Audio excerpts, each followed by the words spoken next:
శివ ఇల్లు జాగ్రత్త, మేము ఊరికోతున్నాం. అరే మమ్మీ నేను ఉన్నా కదమ్మా, నేను చూసుకుంటా కదా, మీరు ఓండి. మమ్మీ ఒక్క నిమిషం, 2000 వేసుకోండి. నువ్వు మనిషివా మానవ మృగానివా? 2000 ఎందుకురా ఫాల్తులు అబ్బి. మీరు పోయి మంచి చికెన్లు మటన్లు తినండి, నేను మాత్రం 3 రోజులు ఉపాసం ఉంటా. నాకు తెలుసురా నువ్వు ఇట్లా అడుగుతావని, అందుకే నీకోసం పచ్చళ్ళు ఆర్డర్ పెట్టినా. పచ్చళ్ళు ఆర్డర్ పెట్టినామా? అది చెప్పని కూడా చెప్తారేమో మళ్ళా. 1 2 3 4 5 పచ్చళ్ళు ఆర్డర్ పెట్టినాం అమ్మ. ఇప్పుడే ట్రై చేస్తావు. చింతకాయ chicken, mutton keema, cauliflower, prawns.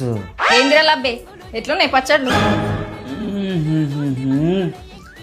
చుట్టూనేమో పచ్చళ్ళు. మరి ఏమనుకున్నావు బూబు ఫుడ్స్ అంటే? గైస్ బూబు ఫుడ్స్ గురించి రీసెర్చ్ చేసినాక తెలిసింది ఏంటంటే వీళ్ళు ఎలాంటి ప్రిజర్వేటివ్స్ కానీ కెమికల్స్ కానీ యూజ్ చేయరనమాట. మీరు ఆర్డర్ చేసిన వెంటనే వాళ్ళు ప్యూర్లీ హోమ్ మేడ్ పికిల్స్ అయితే చేసి పంపిస్తారనమాట. ఇంట్లోనే తయారు చేసి పంపిస్తారు అప్పటిదప్పట్లో. అండ్ ఇంకొకటి వేరే పికిల్స్ ఆర్డర్ పెట్టినప్పుడు మీకు ప్యాకెట్స్లో వస్తుంటాయి. సో దాన్ని కట్ చేసి మళ్ళీ తొందరగా వేస్టేజ్ అవుతూ ఉంటుంది, ఎక్కువ రోజులు కాదనమాట. సో వీళ్ళ ప్యాకింగ్ మాత్రం వేరే లెవెల్, చాలా బాగా ప్యాక్ చేసి నీట్గా మంచి బాటిల్లో పెట్టి పంపిస్తారనమాట బూబు ఫుడ్స్ వాళ్ళు.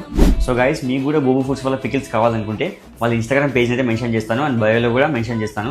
తప్పకుండా వెళ్ళి ఆర్డర్ చేసుకోండి.